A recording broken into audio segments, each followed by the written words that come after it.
Or to speak in English for better or for worse. So I say I have to explain to you why I use water, because really water is a very powerful symbol. Before most of you are born, you sit tightly in your mother's womb surrounded by water. Before birth, water has to first spit out to announce the coming of you and me into the world. And when you're born, you find that about 75% of your body is water. And when you pass on, because in Africa we don't die, we just pass on. So if you're in Ankore, they'll say,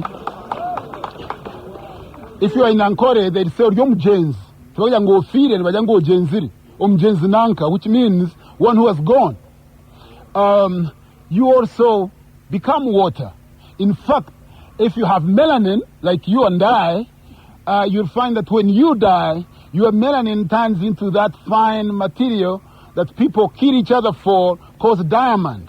So that's why I use water to call on the power of the African ancestors and all the gods in whatever name to come and be with us as we deliberate about the fate of African people, of us, and those that have come to after us. So I say to you that in the name of the Creator revealed to all and known by many names. Here in Buganda, they called him Katonda. Others called him Lisodene. In Ankore, God was called Nyamhanga. He was called Kazoba. Among the Itesots, they called him Edeka. I think in Acholi, they called him Akoli, they called him Lubanga. Among the in Kenya, the Kikuyu called him Mwenenyaga. The Giriama called him Uwele. The Nyamwezi called him Olatangana. The Shona called him Mwali. The Zulu.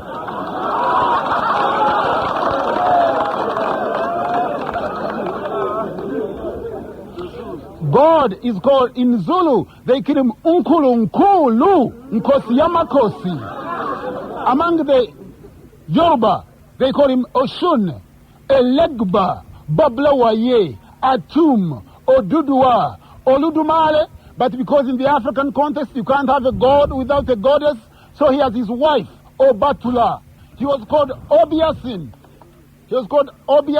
In Jamaica. In Brazil, they call him Kandambra. In Haiti, they call him Vudun. Among the ancient Egyptians, he was called Osa, with his wife, Oset, and their dear child, Heru, God the Father, God the Mother, and God the Son. The Hebrews called him Elohim, Yahweh, Yahuwah. When they pray, they say, Barukatah Yahuwah, Ile Meshiti Le Yahuwah. They pray to Yahuwah Kadosh Israel, or Yahuwah, the God of Israel. The Greeks called him Zeus. They called him Apollo, which means black one. They called him Athena, which means black one. So some of you are running around with names like Apollo, Athena, Artemis. All these were names of a black god. Among the Japanese, Shinto. All these are names of God, or the names of a supreme being or supreme being. Don't ask me if there's one God. Don't ask me if there's 4 gods or 5 gods, whether 5 or 6 in the name of the Creator.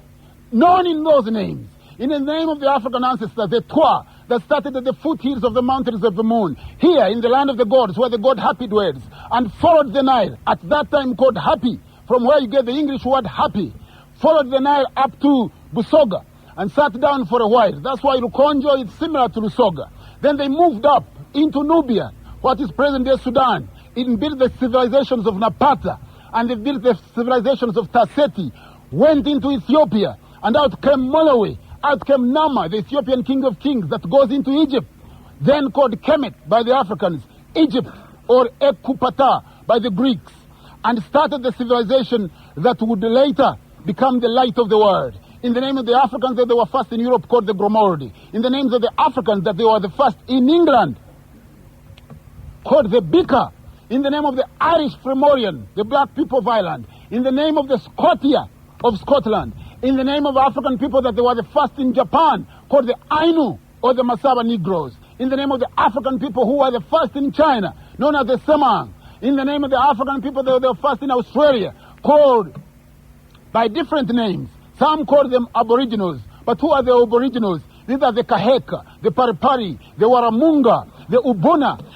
in the name of African people, in all the Mancopes of Andaman Island, the African people of India, known as the Dravidians, 200 million African people live in India. I say to you that I came and I shall live. I was born and I shall pass on. When our parents were ready, we were born. When our gods were ready, we were conceived. I said to you that if you dare, you speak truth and walk in the day in the ways of righteousness. Let's say today that him that is worthy, be worthy still. Him that is righteous, be righteous still. Him that is wicked, be wicked still. As it is said that, behold, I come quickly. My reward is with me to give unto every man and woman for and according to his reward should be. I said to you, in the beginning was a black woman. This woman gave rise to all human. Never was a time when black people are not, and never will be time when black people will cease to be, because we are eternal, my brothers and sisters, and I love you very much. Thank you very much. I ask you to sit down.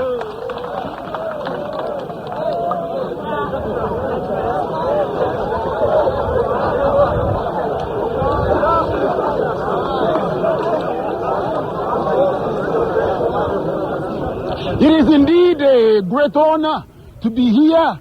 I think I'm speaking here for the second time in the last 5 years. I was here before, and I remember this well-kept compound. I stand before you with joy and sadness, with total joy and total sadness. I know that some of you have heard so much about me. So today, you're going to hear from me. I promise I won't be long, but I can tell you I will be strong. I have been called a lot of names. People say I'm a cult leader. And I say, that's fine if I'm a cult leader, because all I'm trying to do is put some culture into black people.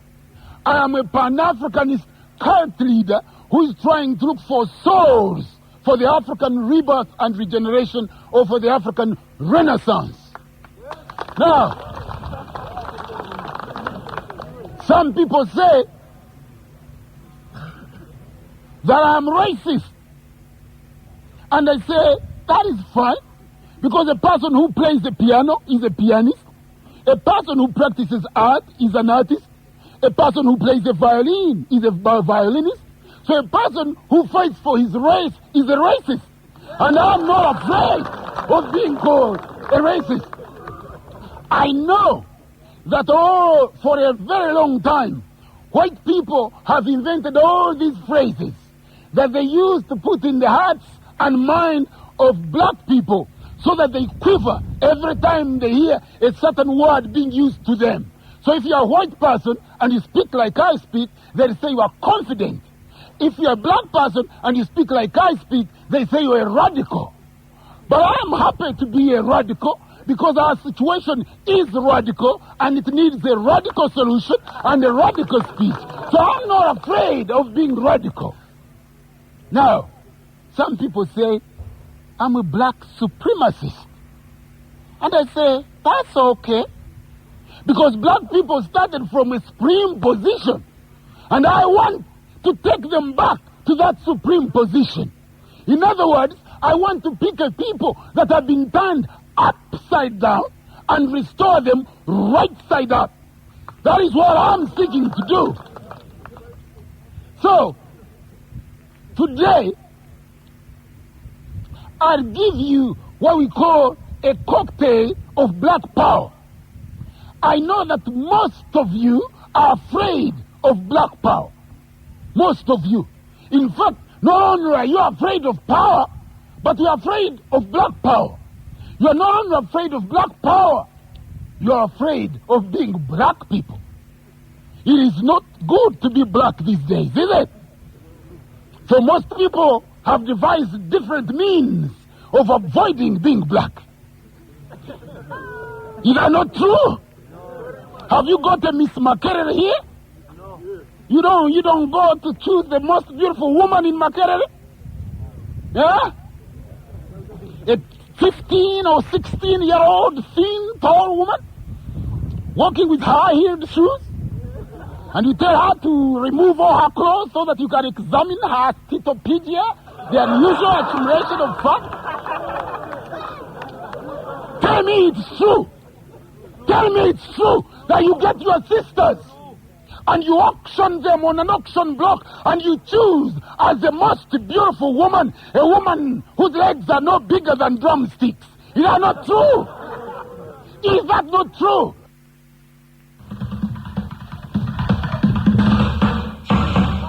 And you call her Miss Makerere.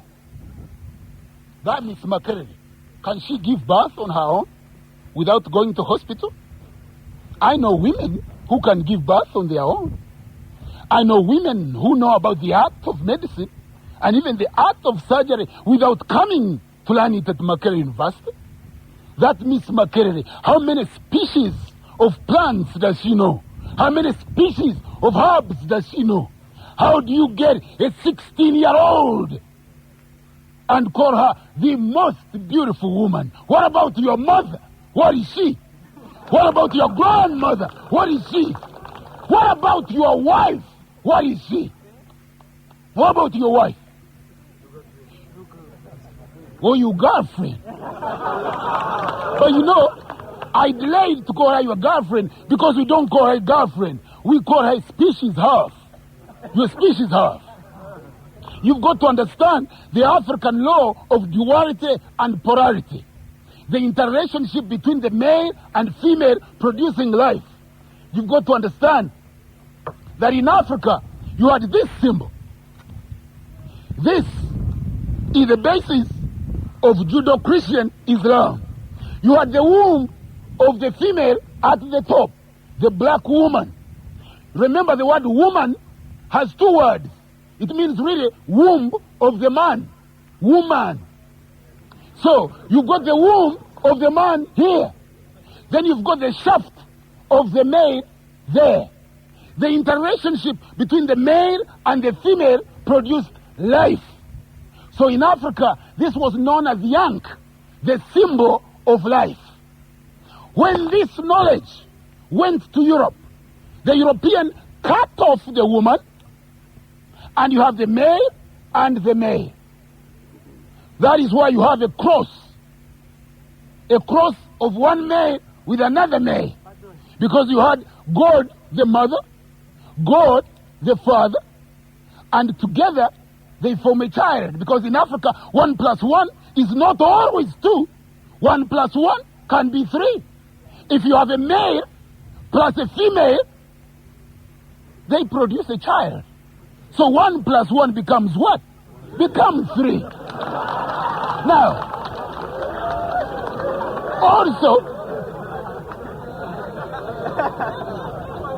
also listen to this.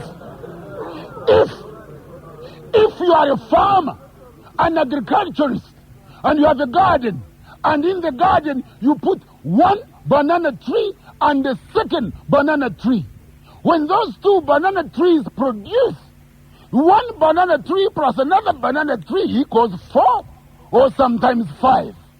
So I am here to say to you today that in Africa you had the duality and the polarity, the law of the opposite. This is the basis of electricity. This is the basis of mathematics, the duality and the polarity. The interrelationship between the male and female produces life.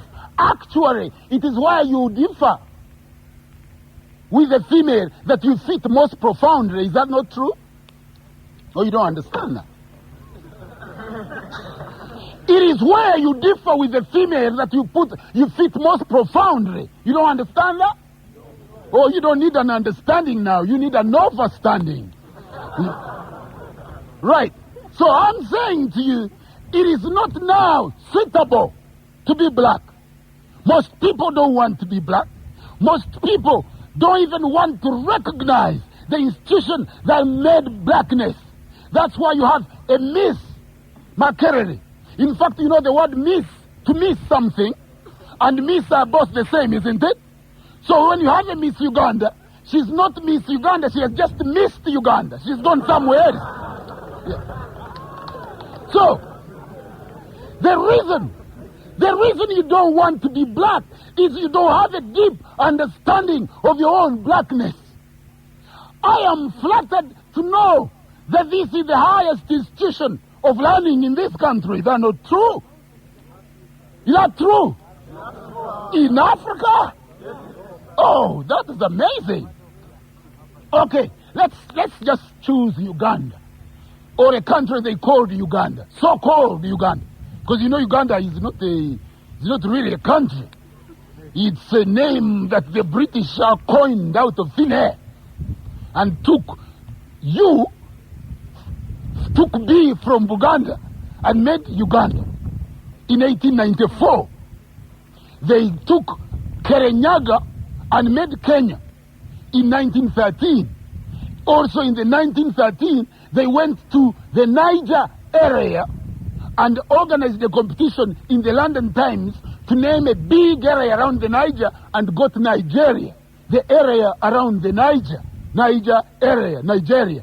So the European, for a long time, has been an astute record keeper. But when it has suited him, he has been an astute record changer. So when I speak, for most part, you'll hear me saying so-called. When I say so-called, all I mean is that is not the actual name of that particular item. For example, if I'm talking about the World Bank or the IMF, I will say to you,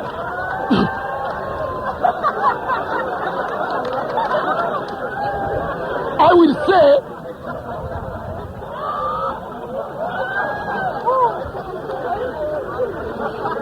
say so-called World Bank.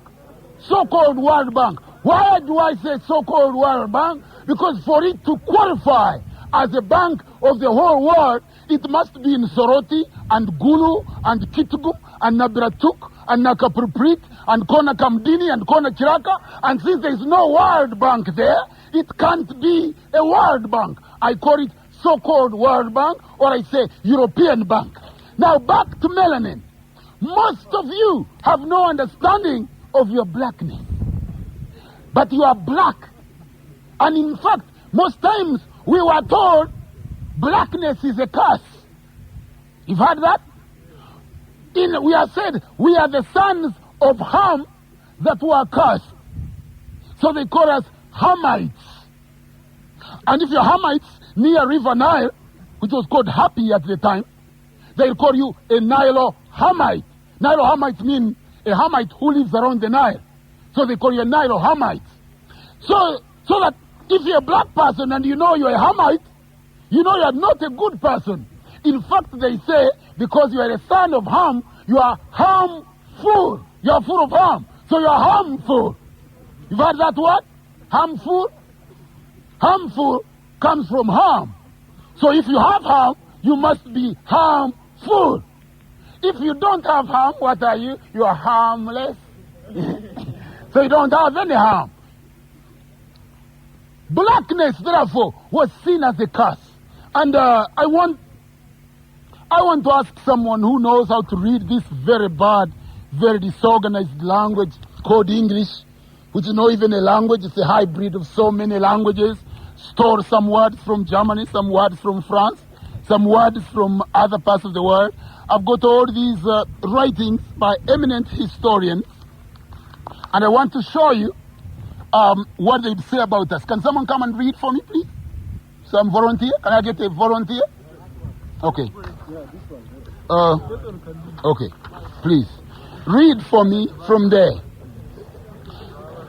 Now, these are a lot of misconceptions or misconceptions that has come into the world about us. And listen, read.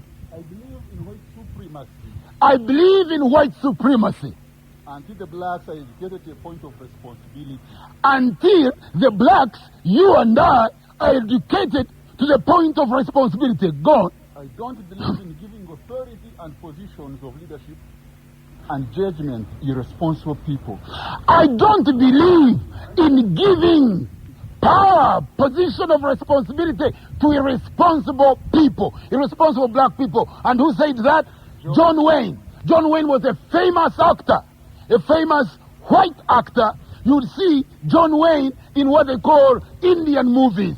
That is when Europeans went into America 1620 and killed more than between 30 and 60 million Native Americans. You call them Red Indians, but they were called Native Americans. They were called the Cheyenne, the Arapaho, the Arawak, the Namahoe, the Pocomo Sioux, the Caribs. These were different names that they don't want to tell you, but they call them simply Red Indians. So he says, I don't believe in giving you a black person responsibility. Read the next one. But there are some things inborn in you. There are some things inborn in you, black people. My father was once stabbed by a Negro. My father was once stabbed by a Negro. And who is that? Father Fawcett. That is Fawcett, who published that in the National Enquirer. Go on. I have no purpose to introduce political and social equality. Now, that is someone very interesting. Abraham Lincoln. Because Abraham Lincoln is taught in schools as a great emancipator. He said that he's the one who took black people out of slavery. If it wasn't for Abraham Lincoln, we would never have come out of slavery in the Americas. So this is what he says. Read. There is a physical difference between the two, which, in my judgment... There is a physical difference between the black people and the white people, which in my judgment, as Abraham Lincoln, go on, will probably forever forbid their living together upon the footing of a perfect equality. Will probably stop black people and white people live together on the footing of equality, on the same key. Abraham Lincoln, the great emancipator, is saying, look, you black people, you're not like us. No, you're not like us. You will never exist on the same footing as us. Abraham Lincoln, he was the president of the United States of America. Born. United States of America. Slip of tongue. And in as much... A slip of tongue. United States. And in as much as it becomes a necessity that there must be a difference, I am in favor of long having the superior position. Listen, in as much as there has to be a difference, I, Abraham Lincoln, I am in favor of the race to which I belong. Abraham Lincoln, the great emancipator. You know, every time you talk about white people, some black person will stand up and say, oh, no. There are white people that have done a lot of good things for us. Now, this is Abraham Lincoln. Let's speak others. Thank you very much. This is Thomas Jefferson. He says, never yet could I find that a black has uttered a thought above the level of plain narration. Never yet. Thomas Jefferson, one of the white men that wrote the United States Constitution, that classified black people as 1/5 of a man. When the United States Constitution was written, it classified black people as 1/5 of a man. So when America talks about democracy, we say, oh, no, it's not talking about democracy. It's talking about something we call democracy. Democracy. It's because when they wrote the United States Constitution, they classified you and me as less than a man. It is not democracy, it's organized Western hypocrisy. And this is one of the guys that wrote it. This is what the cracker says. He says, never could I find that a black person had uttered a thought above the level of plain narration. Never saw an elementary track of painting or sculpture among black people. This is Thomas Jefferson. Bill Graham, you know Bill Graham? One of these preachers that used to preach on TV, on television, what we call in Pan-Africanism tell-lie vision, the vision that tells you lies every time. So, this Bill Graham, he says, Stephen, he was talking to a person that was interviewing him.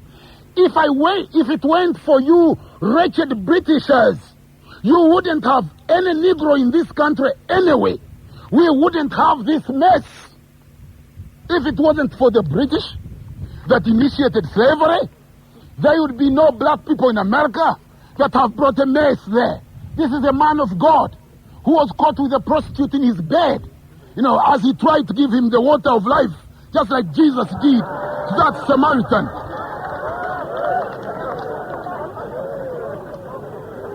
Now, Arnold Toynbee, one of the so-called great European historian, this is what he says about us. It will be seen that when we classify mankind by color, the only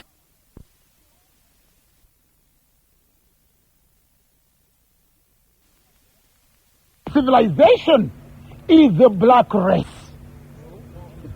When we classify mankind by color, the only race that has not done anything is you. You have done nothing. You with your big African nose, with your kinky hair, you have done absolutely nothing according to this cracker, Arnold Toynbee. Now, David Hume, this is what he says: I am apt to suspect the Negroes to be naturally inferior to white. There never was a civilized nation in of any complexion that white, nor even any individual eminent in either action or speculation, that you couldn't even say, I am going to Kambodscha today in your race. Manufacturers among them, no artisan, no scientist amongst black people. Charles Singos of University of Paris, almost all civilized peoples belong to the white race. The people of other races have remained savage or barbarian like the men of prehistoric time. Cuvier, in his Animal Kingdom, wrote, the Caucasian, to which we ourselves belong, is chiefly distinguished by a beautiful form of head, which approximates to his perfect oval. Saying that the Caucasian, the white man, with his long nose that looks this way, then thinks of God to steal and changes its mind. Yeah? The Caucasian with his albino skin, the Caucasian with his dog's hair, the cracker, the civilized barbarian, the hook nose, the bagel eating, lox eating, the pigment, the demelanized albino mutant. He's the one who is saying now. I want to tell you before we go far, listen to me. I want to tell you before we go far that I am hard on white people. I'm hard on white people. So I want you to put on your seatbelt when I get going. I want you to freshen yourself. If you feel you are weak-kneed, I don't tiptoe through the tulips. I don't pin the tail on the honky. No, that's why they call me a black history hitman. That's why they call me an urban guerrilla, an intellectual terrorist. I don't take no prisoners. So, I want you to lock yourself where you are and prepare for the most mind-blowing experience of your intellectual life. Now let's continue. This is the guy who's saying, from the variety have sprung the most civilized nations. From this variety of white people have sprung the most civilized nations. And such as have most generally exercised dominion over the rest of mankind. Quoted in the General Studies Project of Africa, this is what it says: the Negro race confined to the south of the Mount Atlas, its characteristics are black, woolly hair, and flattish nose. In the prominence of lower parts of the face and the thickness of the lips, it manifestly approaches the monkey tribe. The hordes of which this variety is composed have always remained in a state of complete barbarism.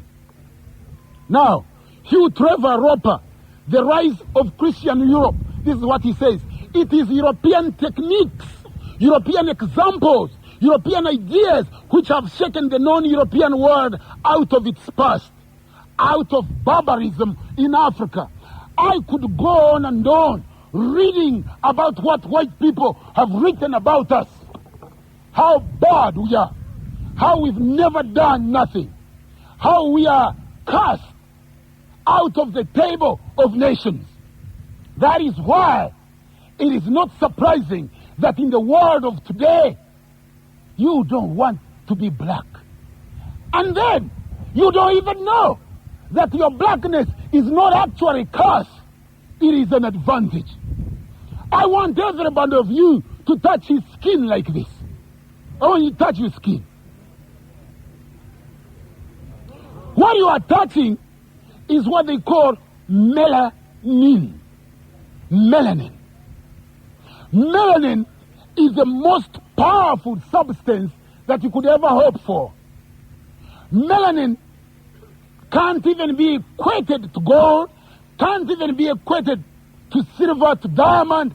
Melanin is more than diamond. In fact, when I was opening up, I said that melanin becomes diamond when you pass on. Melanin is a carbon that does not deteriorate over time. Melanin is produced by an enzyme called melatonin. For melatonin to produce melanin, it needs a catalyst enzyme that we call tyrosinase. If you have no tyrosinase, you can't have melanin.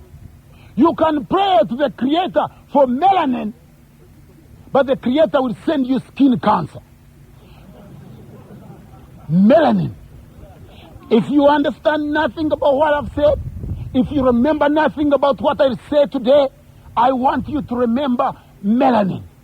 I want you to go and get any book that you can and search for the properties of melanin. Melanin is responsible for how you walk, how you talk. Melanin is responsible for synergizing the ultraviolet rays of the sun and the energy from the earth.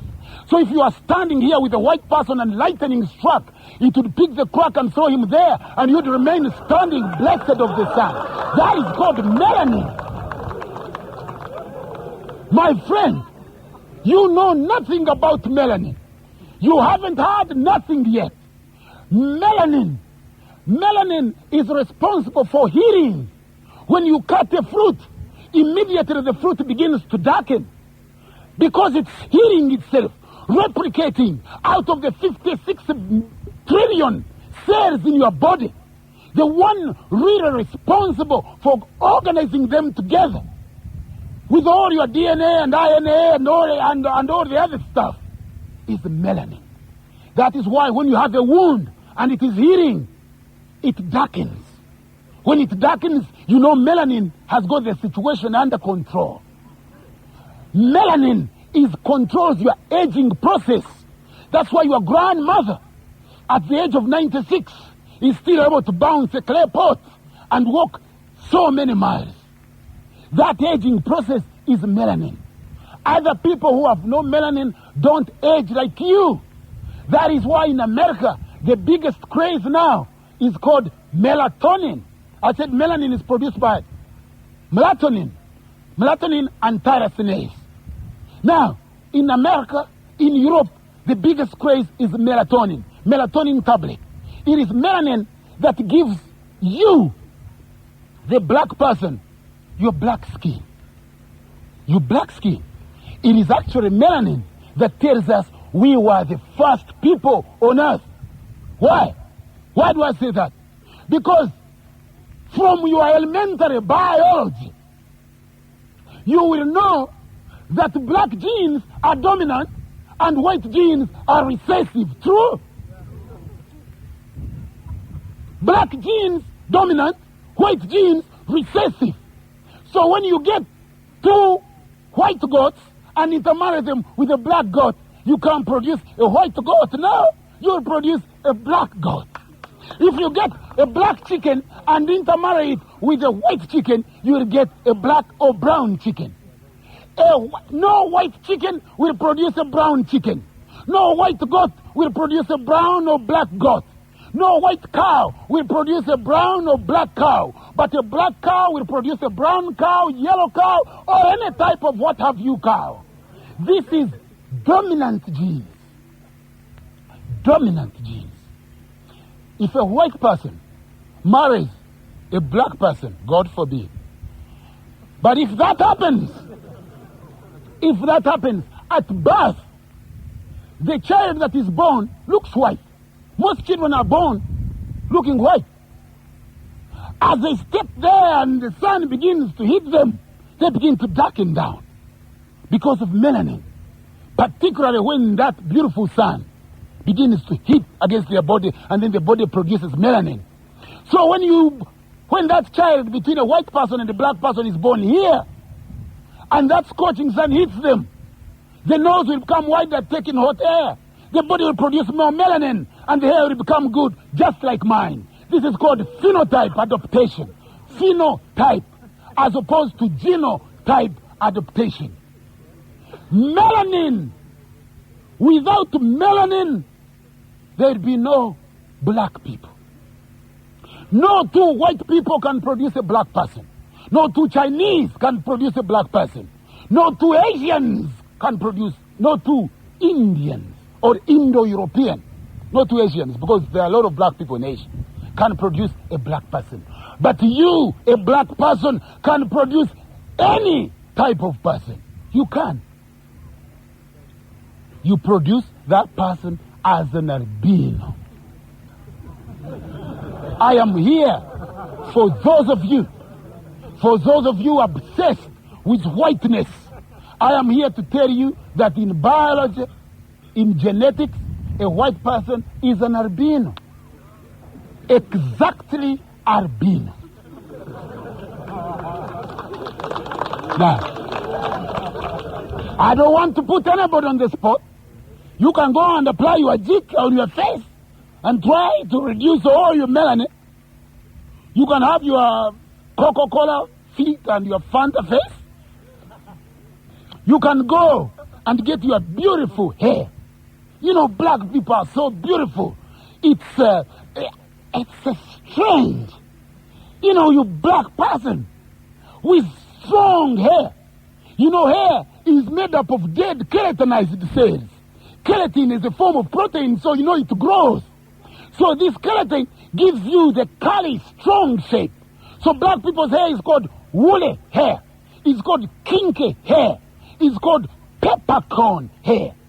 Now you get this strong hair and you take it into some woman trying to earn a living, or some man, and he puts all these chemicals, including hydrogen peroxide, which is an industrial chemical used to dehorn animals, take horns off animals. And then they weaken your hair, and it becomes straight hair. It becomes dog's hair or horse hair. And then you show your head trying to look beautiful down here.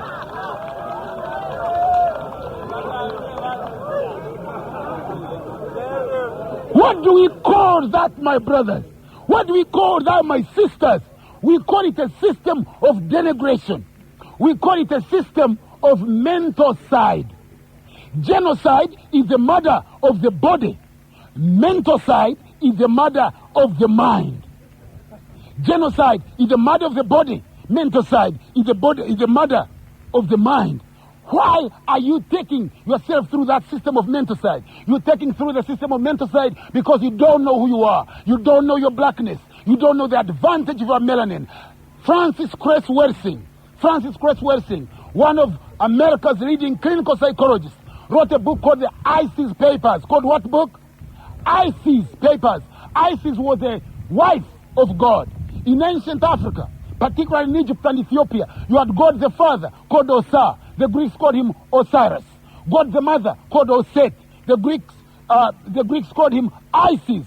And then you got the Son called Heru. The Greeks called him Horus. So Osa, Osiris. Oset, the woman. Heru, the child. And long before there was Moses, long before there was Judeo-Christian Islam, Osiris was murdered, he died, and he was resurrected. How do we know that? Because I've got a papyrus from the British Museum. This is called the Perem Peru, the Book of Coming Forth by Day and by Night. It is one of the first, I think, the only rare copy that you have in Uganda. This is called the Egyptian Book of the Dead, the Perem Peru, the Book of Coming Forth by Day and by Night, that the German called the Stutenbook, that was in place 7,000 years before Moses, who also studied in Africa, who was educated in the house of the Pharaoh Akhenaten. In this book, if you come, I will show you that the God. Let me get another volunteer to read this before I go far with my melanin. because you might think I'm making this up. Can I have another volunteer? Okay? Yes, hold on. Yes, sir. Okay. You start from there. Listen to this. Listen, let me give you a background to the story. God the Father called Osa. God the Mother called Oset. The Greeks called him Isis. God the Son called Heru. Osiris, Osa, is murdered by his evil brother who was called Set. Set lived in a place called Ani. So you get the word Satan. So Satan murders Osiris, cuts him into 14 pieces, puts them in the Nile. Then Oset gets the box, looks for all the parts, put them together, but the penis is missing, or the phallus is missing.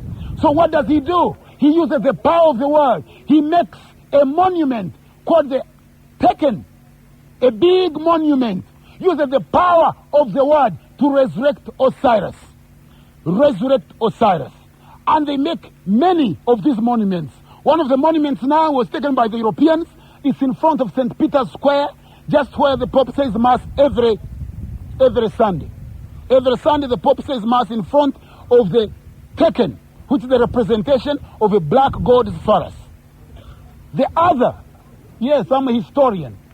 That's what I am. The other is in Britain, just near River Thames, behind the Barbican Center. The other one was used to make the Washington Monument. This is a papyrus. It is 7,000 years old. This is before Jesus.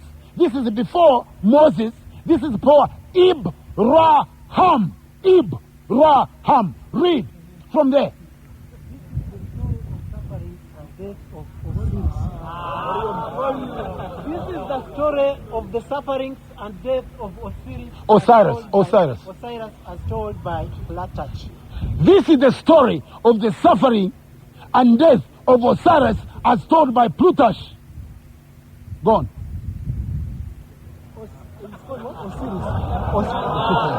Osiris was the god through sufferings and death, the Egyptian hoped his body might rise again, and some... Okay, start from there. Let's probably... I'm continuing. He's going to explain his Osiris. Okay, listen. The book says, I've got him so that he reads it and you don't think I am making it up.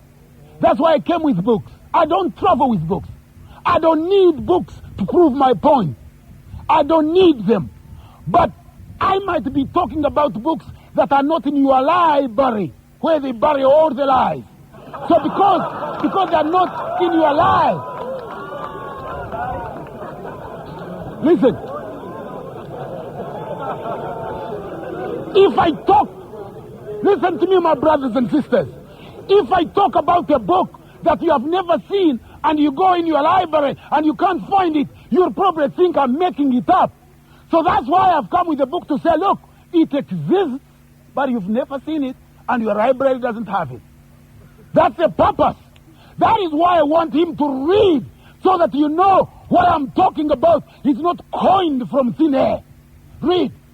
Osiris was the god whose sufferings and death the Egyptian hoped that his body might rise again in some transformed or glorified shape.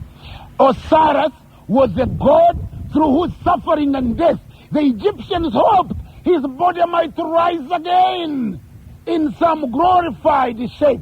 Have you heard that before? Have you heard of someone dying and his body rising again in some glorified shape? Okay, don't tell me his name. I'm telling you, this is long before there was Jesus. Long before there was Moses. And I don't want to offend your Christian sensibilities. I just want to say that you could be Muslim, Christian, Baptist, Black Hebrew, Protestant. That is all your spirituality. That's your relationship with your Creator. That your ideology should not divide us. You are not born Christian. You are not born Muslim. That's why they go and put you through a ritual. You are not born Christian, that's why they baptize you. You are born black, and that's how you'll die. And in between those two great events, I pray you should remain black. So, don't let your ideology crowd the facts.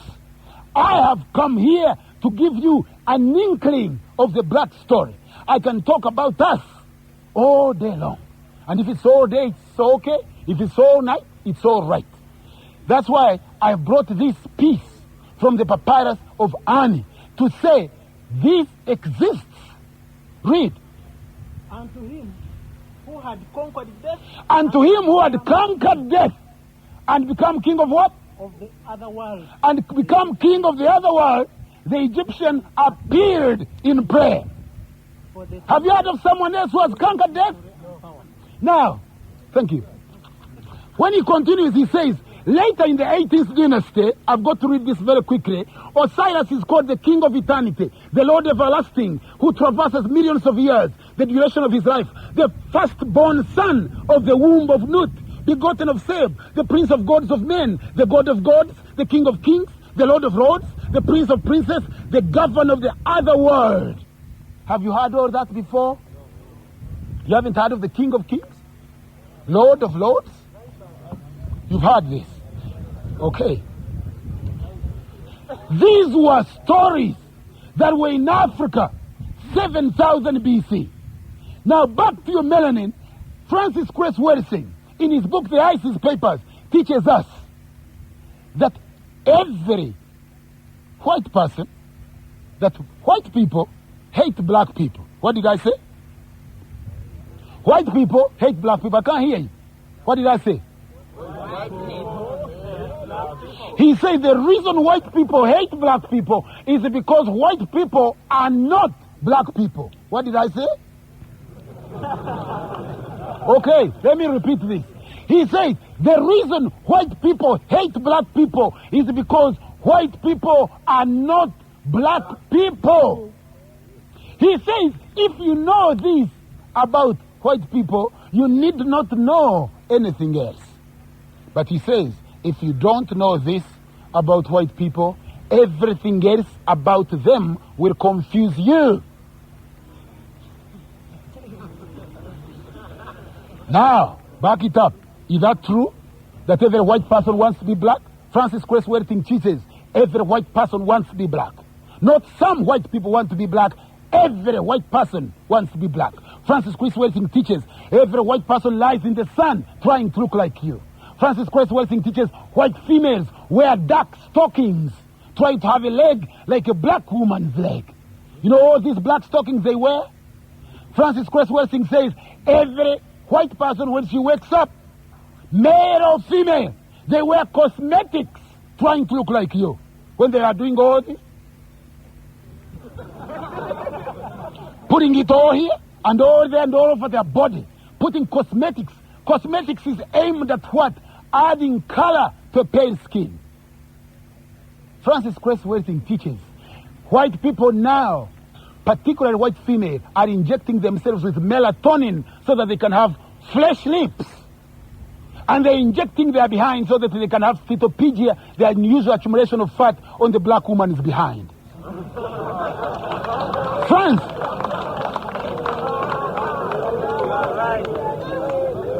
Listen. The ideal woman for a white male is tall, dark, and handsome. Tall, dark, and handsome. How come then, if every black person, if every white person wants to be black, how come almost all white people now, all black people now, want to be white? If I came and I said, well, UNICEF has 3 tickets for you to go and visit one of the most interesting spots in the world, where will you say? Paris. I want to go to New York. I want to go to Chicago. You want to go to New York before you've gone to Karamoja. You want to go to Paris before you've gone to Natete. Most of you from Western Uganda have never even crossed Jinja. Most of you from Northern Uganda have never even been to Kabale. But you want to go to Switzerland. You want to go to Rome. You want to work in Paris. Why? Money.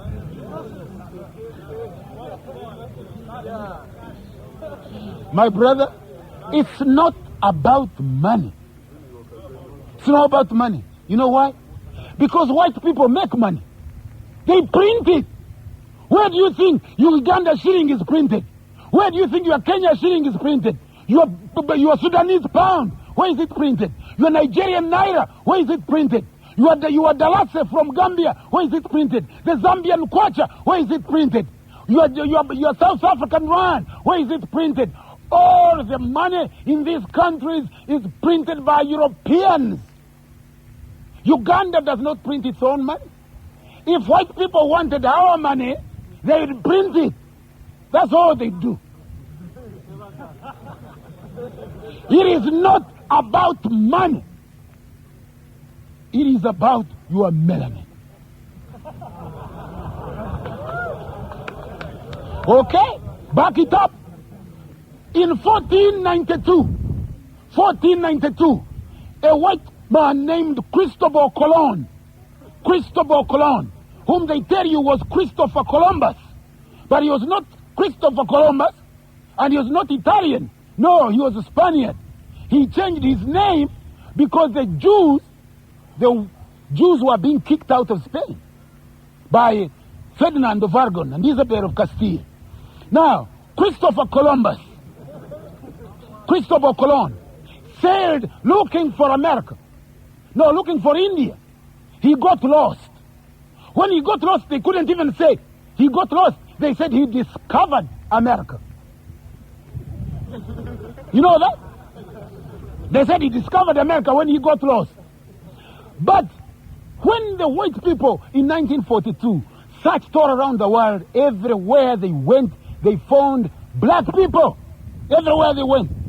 They went to India, they found black people. In fact, when they went to India, they found that the black people that were there were held in very high esteem. Marco Polo, in his journeys, in the journeys of Marco Polo, he teaches us that black people there, I've got it here. Marco Polo says that in India, listen to this,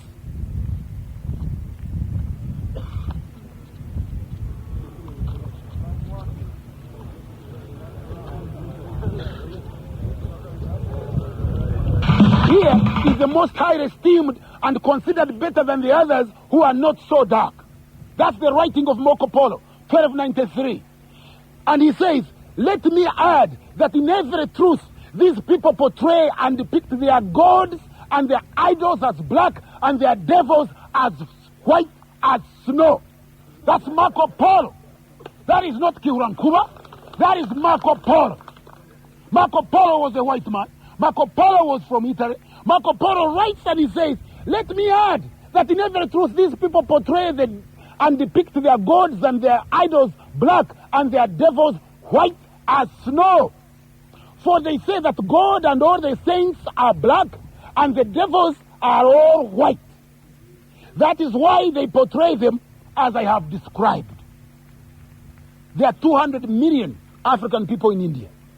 They built the civilizations of Pandya. They built the civilization of Angkok, Angkok Som, Angkok Nuam. These African people were met by Europeans. In the Andaman Island, the Mankopis of the Andaman Island. In Suriname, the Kamehameha of Hawaii. The Africans in Australia. Everywhere white people went, they found black people. When they intermarried with black people, what did they produce? They did not produce white people, they produced black people. They made a quick calculation. At that time, Europeans lived in a small country that you now call Europe. Europe is not a continent. Europe is not a continent. Why do I say that? Because in geography, a continent is massive landmass surrounded by water. Europe is neither massive nor surrounded by water. In fact, it's just about... In fact, Europe is just about the size of Congo. It is not a continent. And from ancient time, it was called Eurasia. But they project Europe as a continent. They tell you that America, when you see the map of the world, the Mercator projection map, it shows North America as bigger than Africa. North America is bigger than Africa. They show you Europe bigger than South America. They show you Europe bigger than India. India is 16 times the size of Europe. They call India a subcontinent, they call Europe a continent. North America, you can fit 3 North Americas into Africa and there still be enough space for people to fight over.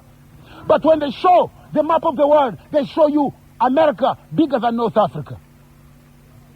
And you can fit more than 20 Europe into South America. Why? Why do they tell you those lies? Why does Mercator projection map show you North America bigger than Africa? Show Europe bigger than Africa? We call it illusions of grandeur. Projecting yourself bigger than what you actually are. This psychologist will tell you about it. Why? Every time you see an American, you fear him. Because even his country is so big, it's bigger than yours. He comes from a big place. This big European. Now, when they traveled all around the world, that time they were about 10% of the world population. They calculated if they intermarried with the rest of the world, they would genetically disappear, be wiped off the face of the earth.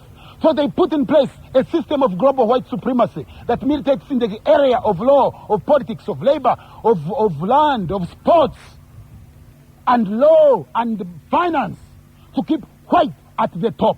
If you are in America and in Britain, they teach you that if you are white, you are right. If you are yellow, you are mellow. If you are brown, stick around. And if you are black, go back. What is that?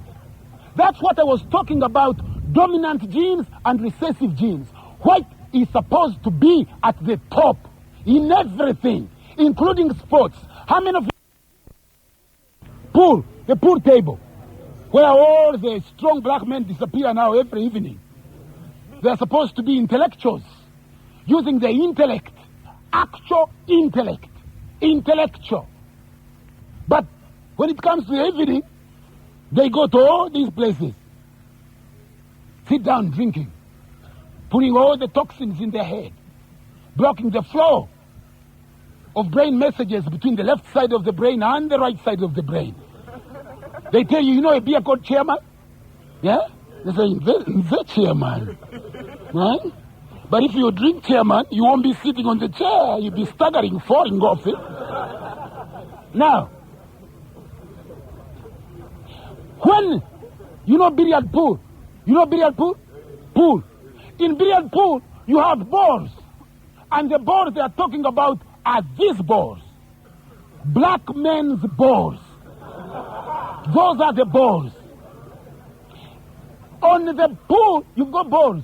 You've got black ball representing black people. You've got the yellow balls representing the Chinese, the yellow or the Chinese. You've got red ball representing the Native Americans, the one that I told you they wiped the face of the earth. And then you've got a white ball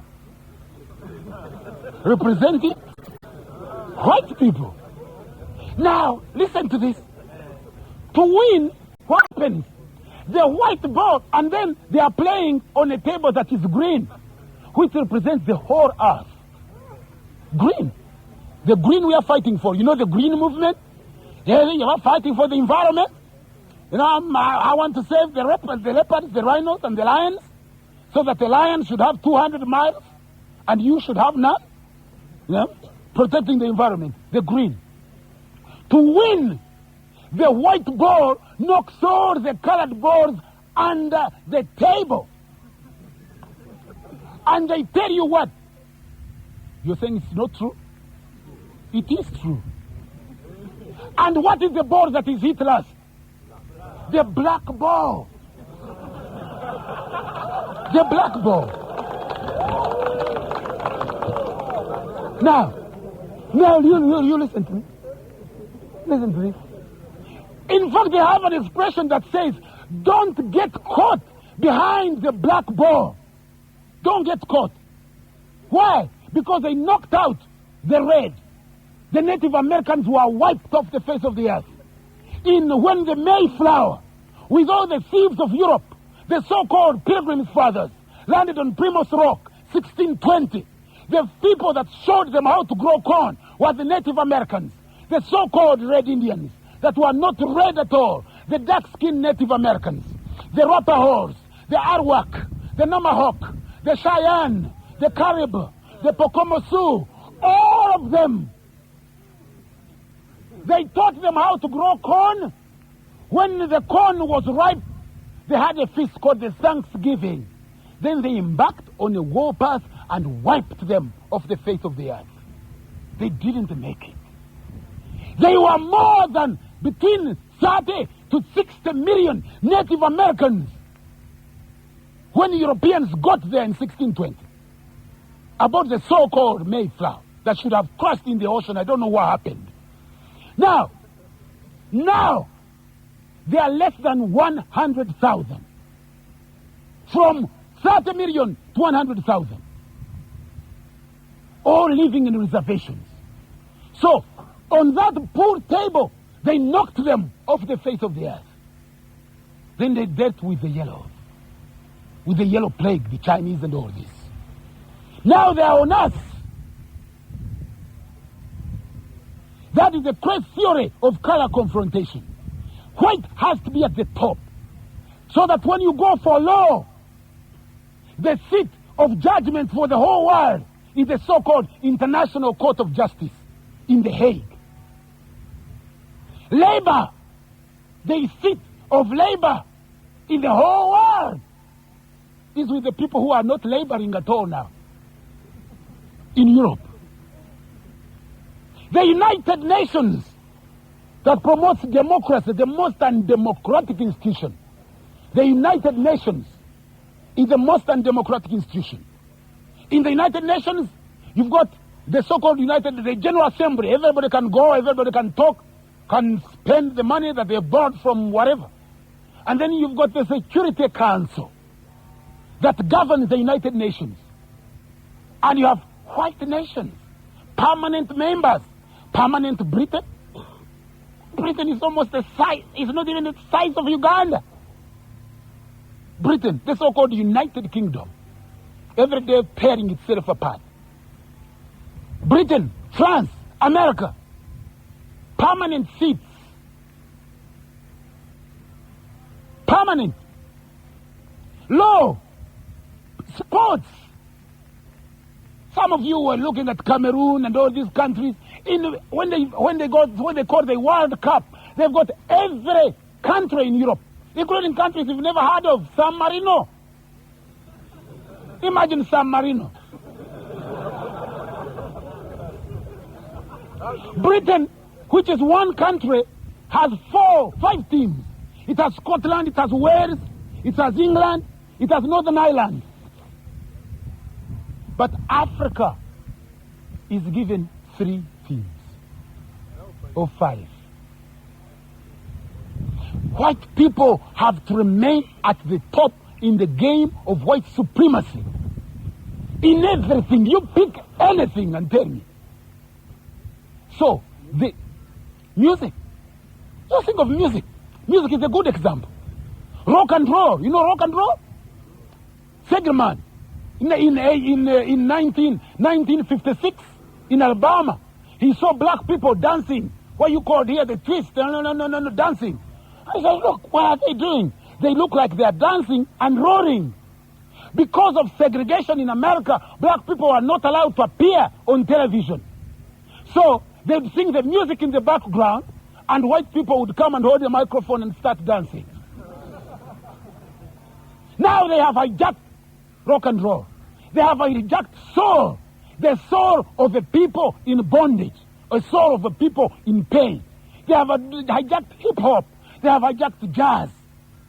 Even the so-called classical European music, martial music, classical music. Look at the pillars of classical music. Ludwig van Beethoven, who was a black person. Even his teacher, Haydn, was black. Even the national anthem now of Europe, Eroica, was sung by Beethoven, who was black, from the Moors in Spain. Why are they able to do that? They are able to do this because you don't know who you are. You don't know who you are. And I'm here to tell you today, my brothers and sisters, that knowledge is power. Money is not power. Land is the source of independence, freedom, justice, righteousness, order, balance, harmony, reciprocity. But it's not power. It is knowledge that is power. And when the white man colonized the world, he also colonized the information about the world. So that you want to know the knowledge and information about yourself. You cannot tell your story. You know his story, which is his story, the white man's side of the story. But you don't know our story. You do not know our story, you know his story. And his story is the one that teaches us that we created no civilization, that we sang from tree to tree like monkeys, that everything worth of mention was created by Europeans. But that is not true. Our story is older. Our story is older, and it goes like this. Are you ready for this? You ready?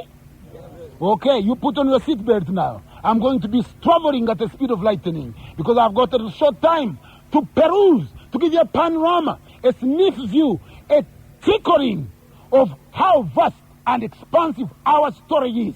To show you that even at these high institutions of learning, when it comes to African people, we are caged mentally not to look at our story because nobody has the guts or the strength or even the knowledge and determination to tell it like it was.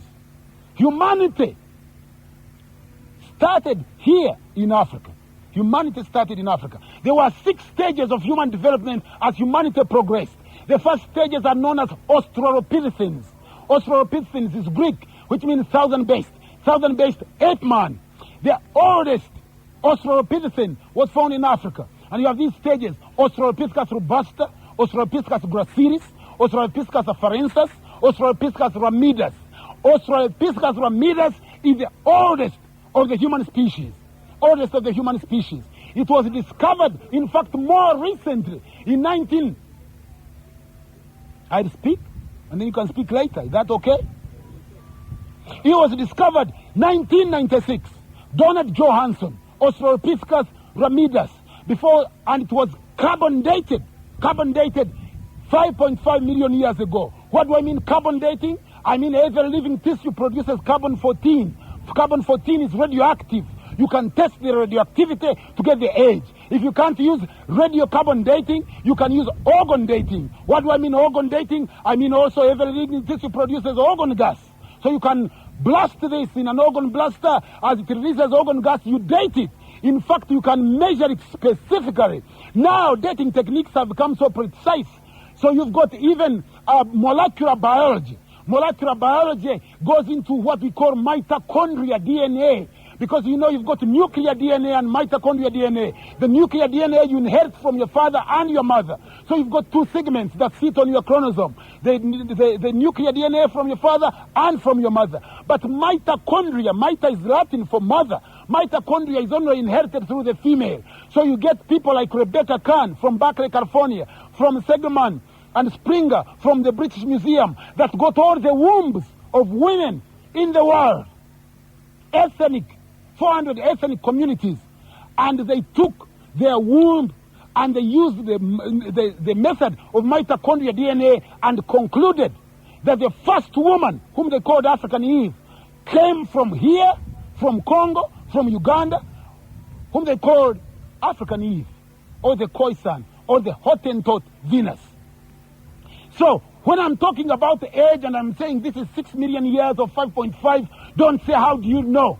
That is not debatable at this moment. It's too late in life. It has been already established. Case closed. 5.5 million years ago, Australopithecus ramidus.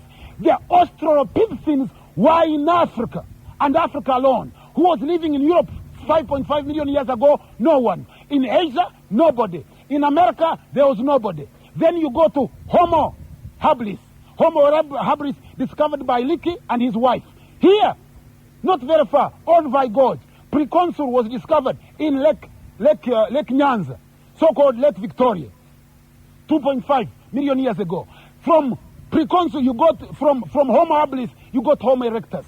Homo erectus was tall. Homo erectus was black. Homo erectus lived about 1.5 million years ago in Africa, and in Africa alone, 1.5 million years ago. It was Homo erectus that discovered fire. Homo erectus was so successful, lived in Africa uninterrupted, unperturbed, undisturbed for almost 500,000 years, or 1 million years. Homo erectus. The oldest Homo erectus was also discovered by Like and Kimoya Kimeyu from Kenya, near Yakatome, just by Lake Turkana. That is called Turkana Boy, in the Kenyan Museum. So instead of flying to Paris, instead of flying to Chicago or Atlanta or wherever you want to go, first go to Kenya Museum and say your ancestor, Homo erectus.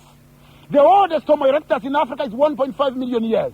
The oldest Homo erectus in Asia, some really suspicious bone that looks almost like a human being. The Chinese couldn't even allow anybody to measure it, and they say it was stolen from them at the airport, but that was 900,000. The oldest Homo erectus, the Java man, which was discovered by Dubois, and he also did not allow anybody to come and test it, kept it under the floorboard, and then he ran mad, according to historians, couldn't allow anybody to see it, was also 900,000 years. So the oldest Homo erectus was in Africa. They took 1.5 million years. Then from there, you go to Homo sapien. The individual that would sit here and look like us, the you and me, the oldest Homo sapien. The oldest Homo sapien was discovered in Omo Valley in Ethiopia and Kenya by Like and Fesgaye and Moya Kimeyu. The oldest Homo sapien in Africa is 150,000 years. Who was living in Europe at that time? Homo sapien, nobody. In Asia, not at all. In America, not a single individual. Homo sapien starts in Africa. Is in Europe 40,000 years. As black, darker than 150 million midnight. He was so black that in fact, listen to this. Homo sapien in Europe was so black that in fact every time he spit ink. So don't even argue about what color he was. Homo sapien in Europe was Negroid. If you want to get more about that, I've got a book here. Here it is. This is the book. It's called African Presence in Are Europe. African Presence in Are Europe. Tells you Homo sapien. Nobody was living in Europe 60,000 years ago. 50,000 years ago, not at all. 40,000 years, we found the Gromoldi, the African Gromoldi, looking like you and I, living there. But then Europe is covered by ice during the glaciation period. So the African that relied on the sun, on the vitamin D, which is essential for the proper mineralization of the bones, that gave him his black skin, his big African nose, his giant feet, his strong sinews of his arms, looking almost like me. He faces the overcast sky. The overcast sky. So he has to go deep into the caves. In fact, the word EU means caves and hillside. The African in Europe goes into the caves. Those of you who come from Uganda, who come from Ankole, you know when you get a bride, take him away from the sun. Numanyor sika? Koktomu goromur sika nabat? Not kura. Why? Because you have removed him from the sun. That is what happened. We do not know precisely what happened, but we know that African people went into the caves to protect themselves from the overcast sky, from ice that was a mile thick during the glaciation period. And we know that changes of that nature that took place at that time was what we call genetic mutation. Genetic mutation that was total, that produced the European albino, the positive albinism, and the negative albinism. The positive albinism is the European. The negative albinism that you and I can give birth to cannot live to full life in Africa because of the sun. If you get this albino and take him to Spain or Portugal or Germany or wherever they have floods and everything, they can live a lifetime. If two albinos marry each other, they produce the French ambassador or the American ambassador and the Norwegian ambassador and all these other ambassadors. That is the African Gromoldi. The mutation of African to European in Europe happens about 20,000 years ago. 20,000 years ago then, you get a new car or new kid on the block. You get a newcomer. He knows nothing about funeral science. He knows nothing about the art of living, and he would remain in the cave and hillside almost for 18,000 years with the emergence of Greece and Rome. That is in Europe. So he remains there. The Gromordi, the European Cro-Magnon. The remains of the African Gromordi are now in the prehistoric museum of Monaco near the town of Monte Carlo. One black woman, one black child. So we're not talking about something. And you know that you can even test melanin. You can get a piece of a scar or a bone or a tissue that has uromelanin, epidermal melanin, external melanin. You can and you get isobenzoil. You apply isobenzoil, 100-watt bulb, and then a microscope of 50 power, and you can count the melanin molecules that is in a person. This melanin dosage test was invented by Sheikh Anta Diop in 1974 at a UNESCO symposium in Cairo. So when we are saying these were black people, there is no doubt that he was black. The African Gromordi in Europe are black. The first people in Europe were black. Then the African that left Africa goes through the Erasmus of Suez, goes through Italy at that time, which was closer to Africa, and he goes into Europe. The first people in Europe were black people. What was the name? The African in Europe were called the Dravidian. The Dravidian. They lived in Asia. The Dravidian were the first African people in Asia. They are still there to today. They built the Angok civilization, the Pandya civilization, Angok Som, Angok Noir. They lived in Laos, in Cambodia, in Malay. They are the black people now that you see in Andaman Island, the Mancopes. They're the black people that you see in Timor, East Timor and West Timor. They were the Kamehameha of Hawaii. They go into China and they build the civilization of China. They build the civilization of China. They built the civilizations of Japan. The first people in Japan were black. In fact, the first people in Japan are still there up to today. That's why you see Japanese names are like Ugandan names. Nagoya, Nagoyoburo, Toyota.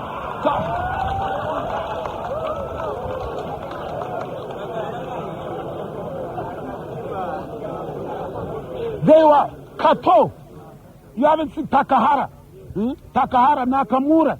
You know, these are all African names. In fact, there are still African people in Japan. I think they're near town of Choido, which is north of Tokyo. So the first, even Tamaramoro, Sakanoi Tamaramoro, one of the greatest of Japanese samurai warriors, was a black person. They even have a saying in Japan that for a samurai warrior to be brave, he must have black blood. So this is the story of Africa as the origin of humanity. Then you go to Africa as the origin of civilization. Corton, in his book, the European, I don't want to forget this. The origin of humanity was so crucial to Europeans. They had to establish that they were the first people on earth. In fact, when they started looking for fossils, for bones, for artifacts, I know some of you would say, what about Adam? What about, I'm a historian. I deal with artifacts. I deal with evidence. I deal with what they call the truth according to the facts. So if you show me Adam's bone, I'd carbon date it. I'd do something. But I haven't seen none. I have been to Israel more than 7 times. I have been to Babylonia, where they say they built the city of Akkad and iron. I've been to Chaldea, that produced Abraham, Ib, Ra, Ham. Ib means creation. Ra was the Egyptian god. Ra, Re, Ra. When they say, for example, Re, member, they are saying be a member of God. Re and member. The opposite of not being a member of God is to dismember. To remember and to dismember. But Ra was god of Egypt. Amen, Ra. Amen, Ra. Amen, Ra. So when you pray, you end with Amen. Amen who? Amen Ra. If you're a Muslim, you say Alameen, which is the reverse of Amen Ra. So When they say, Ib, Ra, Ham was the progenitor of the black race, according to the Bible. Ham. Ra was the god of Egypt. Ib means creation. So when they say Ib, Ra, Him, they say the black god of creation. When they say Beth, Er, Ham, Beth was the god of the Twa people who was detrified in Egypt. Er means of, Ham means black. Beth, Er, Ham, the god of the blacks. Most names in Israel are named after the people that lived there.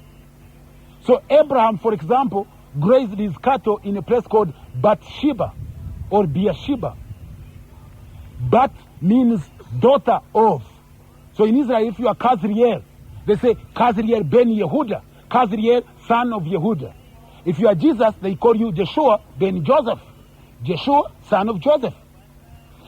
If you are a daughter, they say Sadika bat Israel. So when they say Bathsheba, they mean the daughter of Sheba.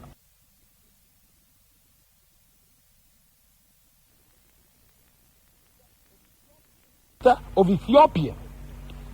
So, the creation, Africa, the origin of creation, of humanity, was so crucial. Europeans wanted to establish that they were the origin of humanity.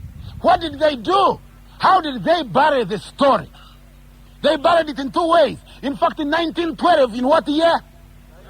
1912, European scientists got together, led by a man called Lord Dawson. Dawson was one of the leading scientists in Europe at the time. They got an old case, an old ancient case, buried it in Ouse River, in Sussex, in England, in southern England. And they discovered a skeleton there with the cameras of the day, and they said he was the oldest human being, older than anything that they knew. They say he was tall, he was blue-eyed, he had been blonde in his time. They called him the Dawn Man, Piltdown Man. Piltdown, Piltdown. Write it down because you can go in your dictionary and look for Piltdown Man. In 1912. From 1912 they started teaching, don't ask yourself any question as to where did humanity start. Humanity started in Europe, it started in southern England, in Surrey. We have just discovered it. We have a few skeleton of the Piltdown Man. He is exactly Caucasian. So we know that this was the oldest Homo sapien sapien. He outdates anything that we know. From 1912, they started teaching all this. 1956, a white scholar who happened to be Jewish, named Kenneth Oakley, he got this skeleton, this fossil, and wanted to test the amount of chromium in it to see if the creature belongs to the same species. He tested the top part and found that the chromium in the top part did not match the chromium in the lower jaw. I discovered the piece was a fake. It was carefully put together by an excellent forger by using the scalp of a modern man and the lower jaws of a monkey. And he created the Piltdown Man. Now, Oakley, in discovering the Piltdown Man, he put to rest. I've got more books in my car. Got it here. This is it. That is the Piltdown Man. And this says the Piltdown Man entirely fabricated falsehood, which ideology needed in order to support the thesis of presapiens. It is made of a juxtaposition of a scalp of a modern man with the high forehead of a jawbone of a monkey whose canines can still be seen. This is the Piltdown Man. It was invented by white people in 1912. It was supposed to mislead the scientific world that the original people of this world were white people, that they discovered this in Surrey, and by discovering the Piltdown Man, that it was a fake, Oakley put down the thesis of presapiens in Europe before 40,000, that is before the age of Africans in Europe, called the Gromordi. That is not the end of the story. But I come, remind me, if I do forget, I rarely do, to tell you about 1776 and the University of Göttingen. 1776. So, that is Africa, the origin of humanity. Then we go to Africa at the origin of civilization. Now, in the 17th century, Archbishop Usher, in his book, The Annals of the New and the Old Testament, Archbishop Usher was a scholar of Irish divine. He was considered the most accurate scholar of history of the time. And he said that the world was created in the year 4004 BC. 4004 BC. Now, Dr. John Lightfoot, who was the vice chancellor of Cambridge University. You know Cambridge University? Oh, it's a powerful university where you go to get your bachelor's degree, because they don't believe in marriage, so they can only give you a bachelor's degree. You know. Now, and if the bachelor's degree is not satisfactory, then you can confirm yourself as a slave by having a master's degree. So the master can confirm you're a slave and go for your master's. Yeah? That is why when you write the master's degree, you've got to quote and tell them the town where you got the book from, the person who published it, and the page. Because they want to keep you in line. They don't want you to write anything they haven't authorized you to write. Otherwise, they won't give you marks. And when you leave the master's degree as a slave, then you become PhD. Powered high, but no depth. PhD. Now, they power you so high, you think you are somebody, but there's no depth. PhD. Now, Dr. John Lightfoot, who was the vice chancellor of Cambridge University, in 1712 gave us the exact day of this great event.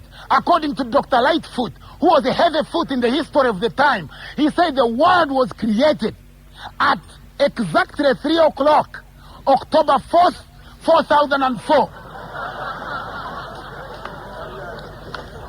3 o'clock. So at 3 o'clock, if you're standing somewhere, you would have seen God, molding someone out of clay. That was the thinking of the time in Europe in the 17th and the 18th century, the world being created. So when they come to date things in Africa, particularly our civilization, they are not going to put it above 4004. You understand that? Why? Because the world wasn't created. You get me? Okay. Africa at the origin of civilization. To understand Africa, the origin of civilization, you've got to understand the timeline. You have to have the timeline. Who was doing what, where, and when? What were the Africans doing at this time? What were the Europeans doing at that time? Think now. The European wants to convince us that they invented everything.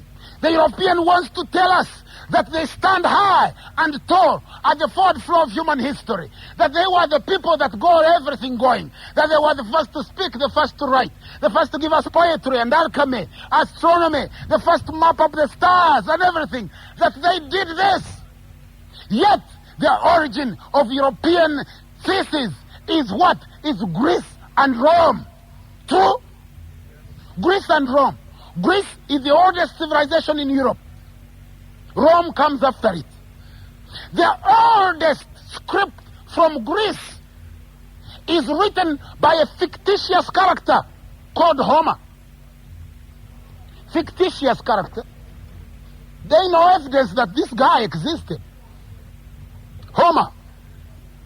Can't find the book. Now, Homer writes 2 books. This is the book. Homer writes 2 books. The Odyssey and the Iliad. The Odyssey and the Iliad. This is the book. Odyssey and the Iliad. This is the Iliad. In the Iliad, this book deals with the story of a war between the warring Achilleans, who are the present Greeks that came from Russia, commanded by a black person called Agamemnon, and Hector, who commanded the armies of Priam or Troy. But when you read the book, first of all it says, the Greeks believed that the Iliad and Odyssey were composed by Homer. And 7 Greek critics claim to be the place of birth. 7 Greek cities say Homer was born here. And he continues, nothing is known of his life or death, nor can it be proved that the same person compiled both works at the same time. But the quality and unit of the structure in each book indicate one author. Now, when you get the Odyssey and the Iliad, I want to get a small piece. This is the oldest script from Europe. There's nothing else. And how? When does this start? It starts 700 BC, when the stories of Homer are still being saturated by the word of mouth. 700 BC.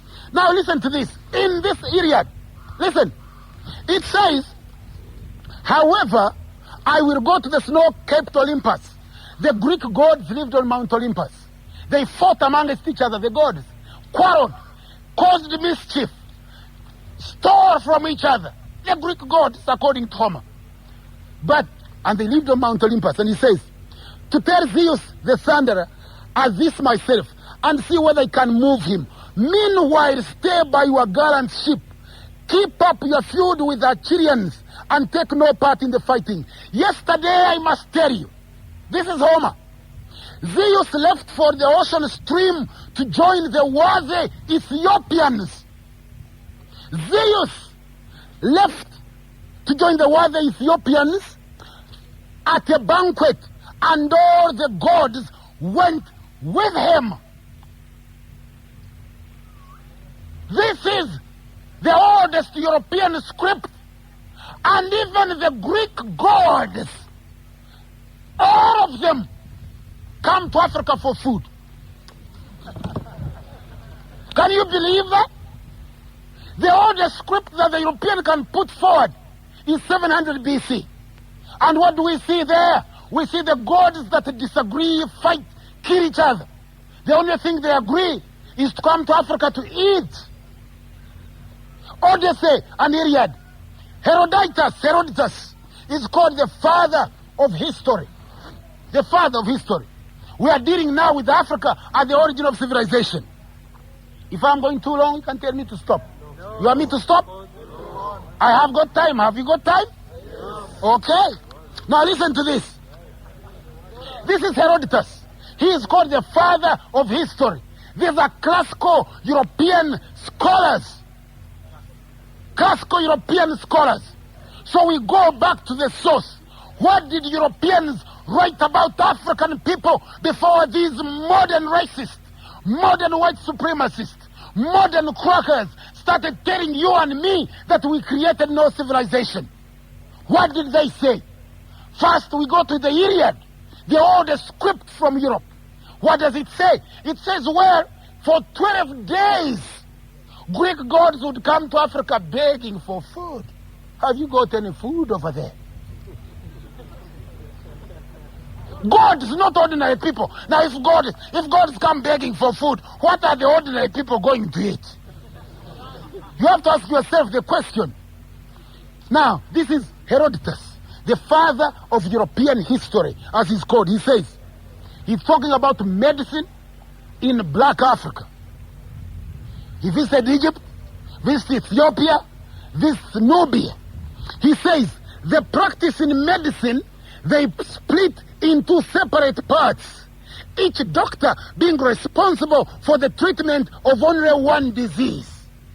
Each doctor being responsible for the treatment of only one disease. He continues, there are in consequence innumerable doctors. You know what innumerable means? It means you can't count the doctors in Africa.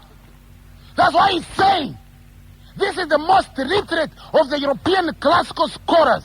This is the father of history in Europe.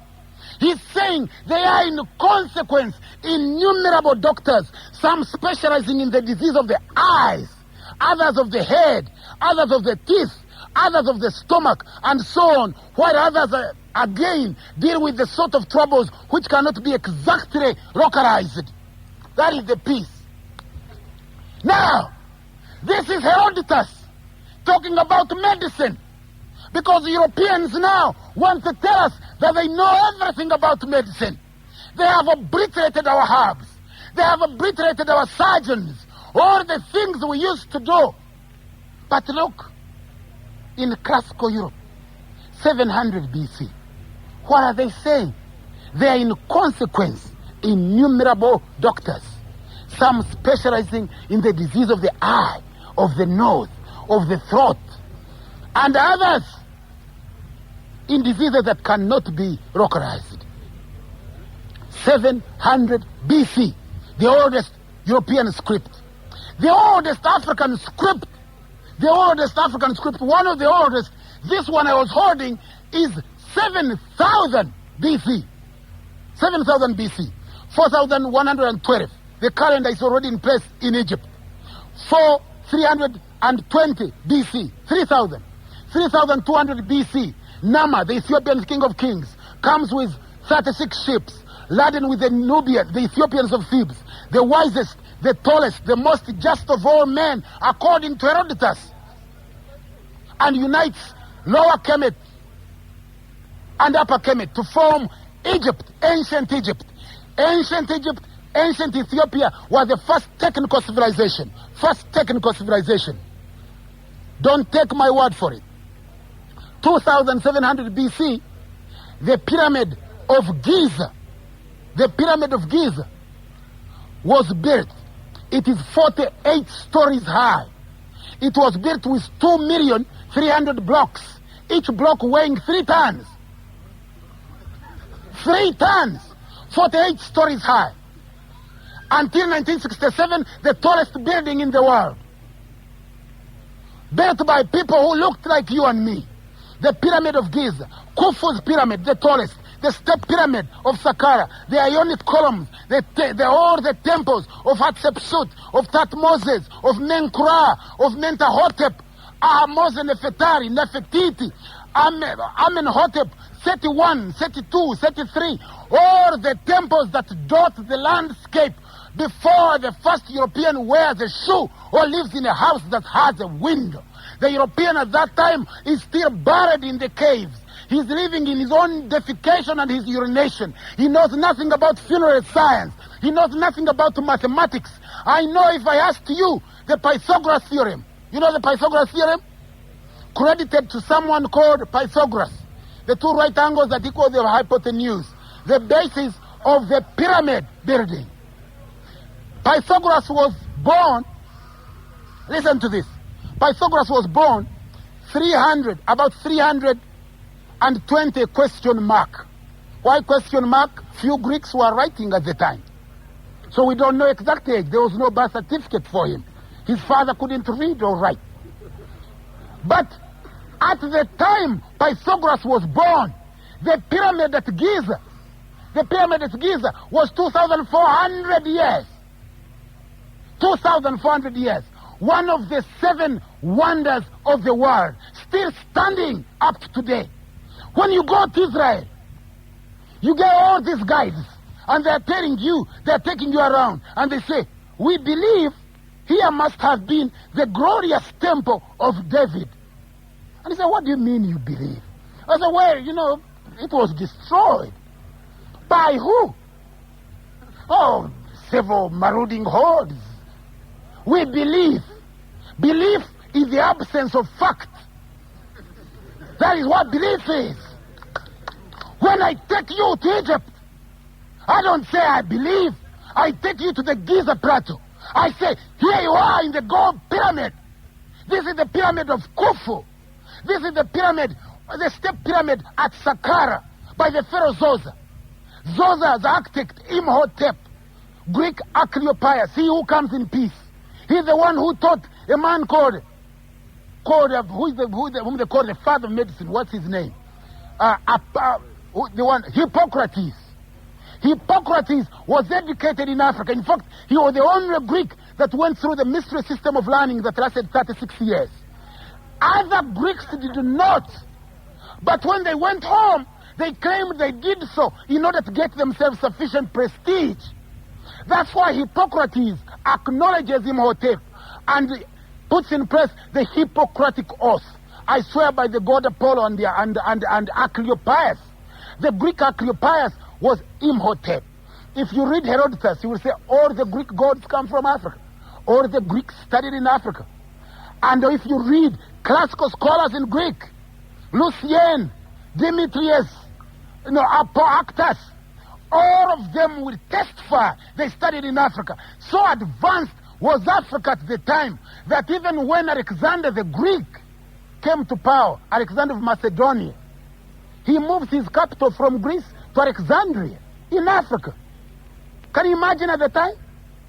The so-called Alexander the Greek, you call him the Great. We don't call him a great. He was a murderer, a thief, a whatever. There's nothing great about him. So we call him Alexander the Greek. So Africa was the origin of civilization. Just let me give you an example. You know the star signs? You know the star signs? When you are looking for your stars, the star sign, my star, what's your star sign? Aries. This is a book called Nile Valley Contribution to Civilization. Now, okay, listen to this. The Ethiopians of Thebes named the stars of inundation Aquarius, those stars under which the Nile begins to flow. The star of the ox or bull, Taurus, those under which they began to plow. The stars of the lion, Leo, those under which the animals, driven from the desert by thirst, appears as the bank of the Nile. The stars of the Sherip or harvest, Virgin or Virgo, those of the reaping season. The stars of the lamb, Aries. Stars of two kinds, Gemini, those under which the precious were brought forward. In the same manner he named the stars of the crab, those were the sun having the motion of the crab or Cancer. He named the stars of the wild goat Capricorn, those were the sun having reached the highest point in its annual track, imitates a goat who delights to climb the summit of a rock. He named the stars of balance, Libra, those of equilibrium like the instrument, and the stars Scorpion, those where the Saturn periodical winds brings vipers burning in venom or scorpion. The Ethiopians of Thebes, according to Herodotus, were the first to map out the skies and were able to foretell by looking at the age of a death of birth of a person, his fortune or his good character. It was in Africa that astronomy started. It was in Africa that astrology started. It was in Africa that this knowledge was transferred to the Greeks later in life.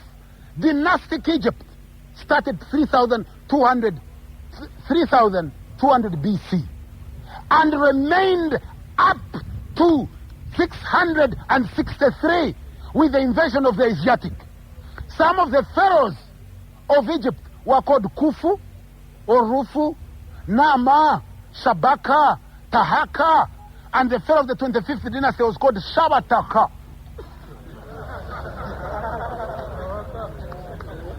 Shabataka. Ishawabataka. Then the Greeks come, then the Asiatic come in, and the Greeks. The Romans don't appear anywhere until about 24 BC with Julius Caesar and Augustus Caesar. But when you look at the human story in terms of civilization, here in Africa is where it began. The sacred university of Ipete Sut, the temple of Karnak, the temple of Heru, the god, the basis of Judo-Christian Islam. Where is my... Sorry. I've got something that I show you, but I sent for it. Now, this is where it all begins. And the European of the time, the Greeks and the Romans of the time acknowledge. They know all this took place. But in 1776, what year? 1776, at a place called Göttingen University, there's this book called Black Sinner. There's also this book. This is called Stolen Legacy. It's entitled Greek Philosophy is Stolen Egyptian Philosophy. This book is called The Afro-Asiatic Root of Classical Civilization. It was written by a white man named Martin Barnard. Martin Barnard stole his ideas from this man, a black man named George James. George James gives you the basis of Greek theft, but acknowledges the Greeks acknowledged what was done in Africa. Barnard writes nothing new, but he's European, so he gets a lot of press. But the most important thing in this book is that Barnard goes back to Germany at a place called Göttingen in 1776. European scholars come together. Europe is emerging, is in a forward march. Slavery has already begun. 1443, the Portuguese branch into West Africa, steal some Africans who are swimming. They take them to Spain. The Spaniards give them to the Pope as a reward. The Pope likes the theft, and he says, I can hold on to this. Then, in 1445, Spain and Portugal go back to the Pope, and they say to him, give us a demarcation. The Pope gives them authorization to reduce to servitude all infidel people, to take all people that did not believe in Jesus Christ into slavery. 1445. 1492, Columbus sails the ocean blue. 1493, you've got the Treaty of Tordesillas that draws an imaginary line. All the lands you discover east will belong to Portugal and will belong to Spain. All the lands you discover west will belong to Portugal. Now, that was the Pope putting his hand over there. But also 1502, the African Moors from North Africa who had crossed into Spain, led by Gibraltar Tariq. Tariq rested on a place called Gibraltar. Gibraltar is named after a black man named Gibraltar Tariq. Here he put a tax. Anybody coming out of Africa will pay tax. Anybody leaving Africa will pay tax. That's where you get the word tariff from Tariq, Gibraltar Tariq. Now, these Africans had built Portugal and Spain, the beautiful cities of Toledo, Cordova, Seville, Alhambra, from 711 to 1502, when they were chased out of Spain and Portugal, together with the Arabs and the Jews, whom they did not recognize as white. Europe was whitening up. It was in a forward march. Africans were already being taken into enslavement to be in the Caribbean, in Trinidad, in Tobago, St. Lucia, St. Kitts, St. Vincent, Cuba. They were in Brazil, in Bahia, in Palmares. They were in America. So the Europeans get together at Göttingen University, the first university that European people put together. And here you have people like Winkelmann, Blumash, Frederick van Humboldt, and they agree. We are not going to teach that classical civilization came from Africa. No. They knew that civilization started in Africa around the river valleys, at the foothills of the mountains of the moon. Mountains of the moon is Mount Rwenzori. Mountains of the moon is Mount Kilimanjaro. Mountains of the moon is Mount Kenya. Together they make a moon shape. That's why they're called mountains of the moon. In fact, Kilimanjaro in Chaga means eating the Njaro, which is the moon. Mountains of the moon. So they said, no, we won't teach humanity started there because it will give the Africans a psychological advantage. So they said, we will say all humanity started around the Caucasus Mountains. That's where you get the word Caucasian. You don't get the word Caucasian until 1776 at Göttingen University with Winkelmann, with Blumash, with Frederick van Humboldt, 1776. They started saying, they created a pseudo-scientific theory that said Noah's Ark settled on Mount Ararat and the people that emerged were white people. That the Alpine was the finest European. That the next to him was the Aryan. And the German was the next clean people to the Alpine. The example of the Alpine was the Georgians. That's why Germany was quick to recognize Georgia when it broke away from Russia. They said, let's scale down the mountain and bury Africa at the bottom of the world heap, there never to rise again. Broma Shade, he's the one who created the phrase that the white people were clever and beautiful and black people were ugly and dumb. And they say he laughed 48 times when he coined that phrase. From 1776, Göttingen University was founded with the money from England by King Edward. From 1776, that's where they'd bury Africa. And they create Greece and Rome. And they reduce the contribution of Ethiopia and Egypt and Nubia. They start feeding you with you not being able to create any form of civilization. They buried it. Then in 1800 come the missionaries. And the missionaries, they were ready for you very well. And they come with these books. This is the Bible. There's another one here. Have you seen these books? Yeah? These are words of God. You can't joke with these books. This is the word of God. The difference is, in this Bible, when they show you Moses, look at what he looks like. Can you see? Can you see? What does he look like? Is he white? This is black. Look, can take it around. Hold it properly, please.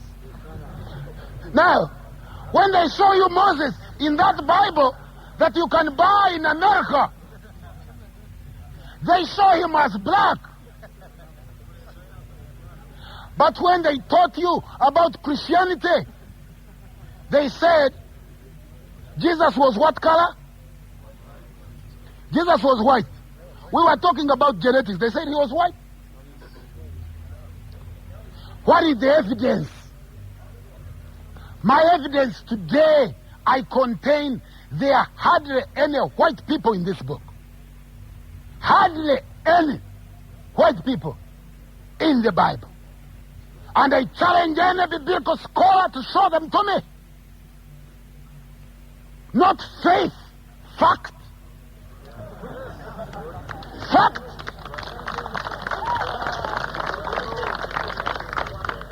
You know, I don't talk about history alone. I teach religion too. And I know most of you are drunk on it. So today, this is your sad day. If you are Christian sensitive, this might be your time to throw something at me. But there are no white people in this book. The first 5 books of the Bible were written by a black man called Moses. Moshe. Moses is Greek. Moses is English. He was called Moshe. Moshe was born in Africa. He was educated in Africa in the royal house of the Pharaoh Akhenaton. And in the book of Acts, chapter 7, verse 22, going by this book, 7, verse 22. Let me tell you what it says. Yeah? I'm going to read it. Listen to what it says about Moses. 7:22. It says, so Moses was taught all the wisdom of the Egyptians and became a man with power both in his speech and his action. Moses was not taught by anyone. He was taught by Africans. And Moses was married to 3 black women. One of them mentioned in the Bible called Zipporah in the book of Exodus. Chapter, I think it's 12. 12 or 11. Zipporah. Moses wrote the first 5 books of the Bible. Now to say he wrote the first 5 books of the Bible is belief. Because he didn't write the books of the Bible. Not all the 5 books of the Bible. This is the introduction. I want someone to read this for me because I don't want people to misunderstand me. Can I get someone who knows how to read well? Okay, just hold it. Let me get it.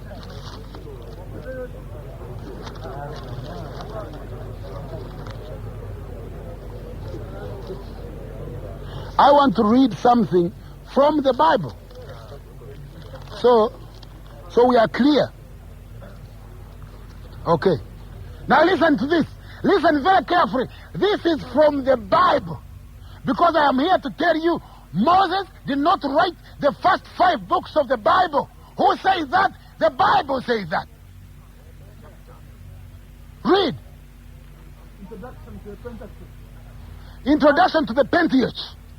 Read. The first 5 books of the Bible make up a group which is known to the Jews At the Pentateuch. as the law. The first books, 5 books of the Bible, the Jews know them as the Pentateuch or the law. And for many centuries, And for many centuries, all the 5 books were attributed to Moses all the 5 books were attributed to Moses as the sole or principal author. as the sole or principal author. Are you all with me? This is from the Bible. This is the Word of God. Read.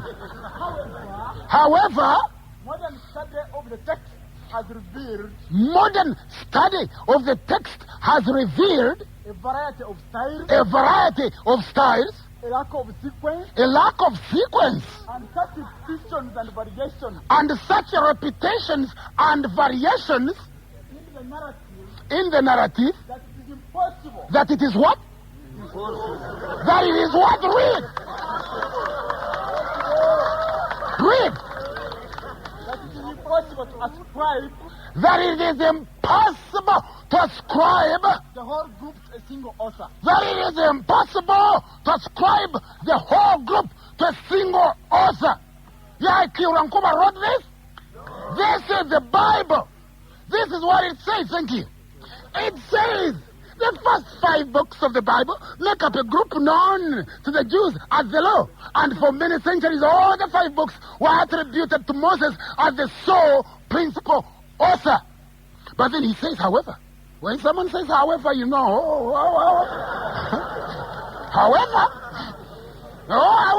however what? This is the Word of God. However, modern study of the text has revealed a variety of styles, a lack of sequence. How can there be a lack of sequence in God's Word? Lack of what? Lack of sequence. And such repetitions and variations in the narrative that it is impossible to ascribe the whole group to a single author. The Bible says, this is the Jerusalem Bible. It says Moses did not write them. We know because when God says, let us create man in our own image, who is he telling? His wife, of course. Let us.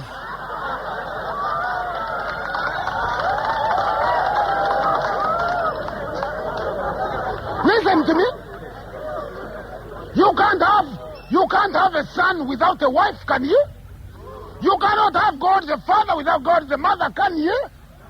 Unless if you are Roman. Because the Romans believed in homosexuality.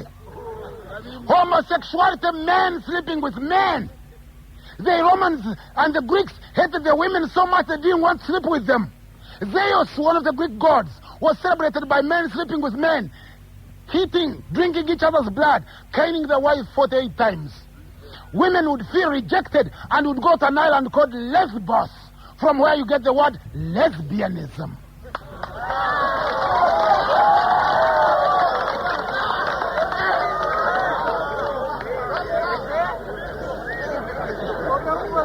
So when the African moved to Europe,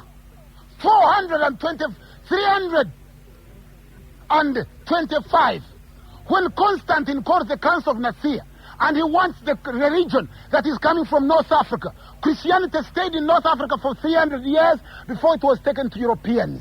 Christianity started in Africa, was graduated in Africa, educated in Africa, qualified in Africa.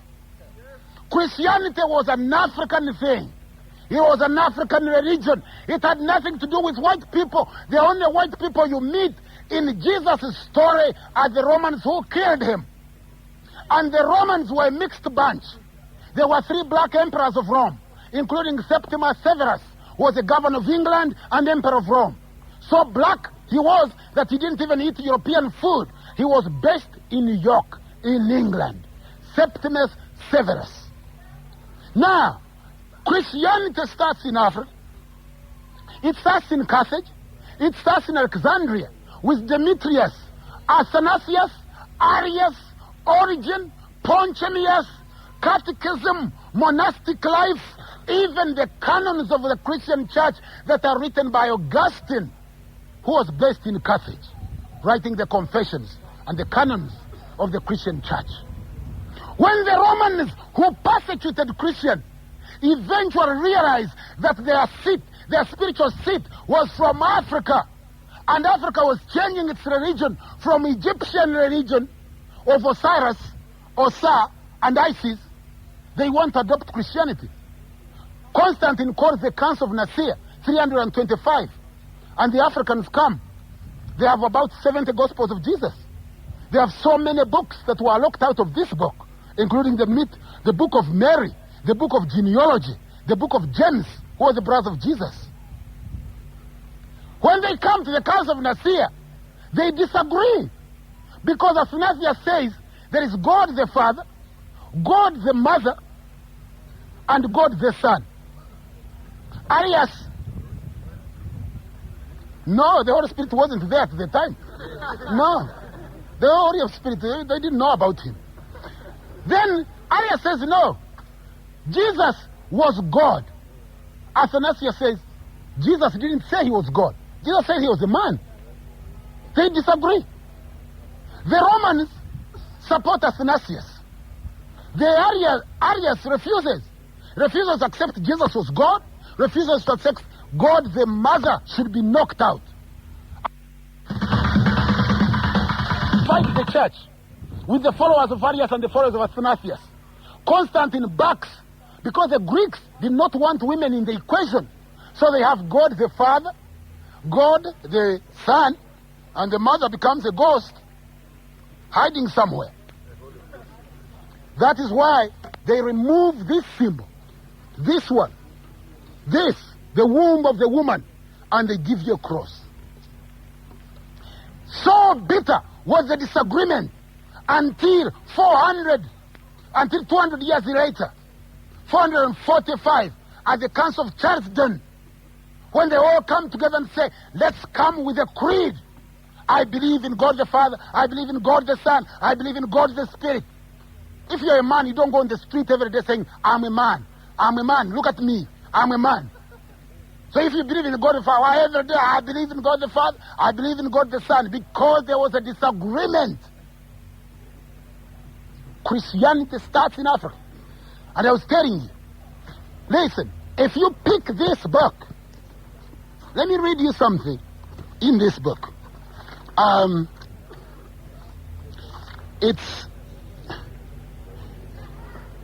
It's from the book of Acts. Book of Acts, and it's chapter 8. I'll read from verse 26. Can you read this for me, please?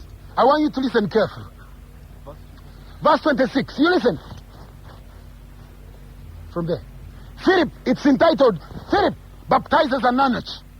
Jesus has died. Philip is one of Jesus' disciples that was, after all, a priest. A priest in African sense. Philip, read. The angel of the Lord spoke to Philip, saying. Now the angel of the Lord goes to Philip, says, read. Be ready to set out at noon. Be ready to set out at Along noon. the road that goes from Jerusalem down to Gaza. Along the road that goes to Jerusalem down to Gaza. The desert road. The desert road. So he set off on his journey. This is the Bible. He sets out on his journey. Now it happened. Now, it happened that a what? An Ethiopian. Does it say an Englishman? Read. Does it say an Englishman? A German? Does it say a Spaniard? Now it happened that an Ethiopian, read, Had been on pilgrimage. had been on a what? On a what? Pilgrimage. You know, you think of Ethiopia, listen to this. Think of Ethiopia now. starving, looking for food. 14 million people threatened by starvation in a war in the Ogaden. You know, think of all those bombs and all this. But an Ethiopian is on a pilgrimage to Jerusalem. Ethiopian, read. He was an eunuch. He was an eunuch, read. An officer at the court of the Kandake. He was an eunuch.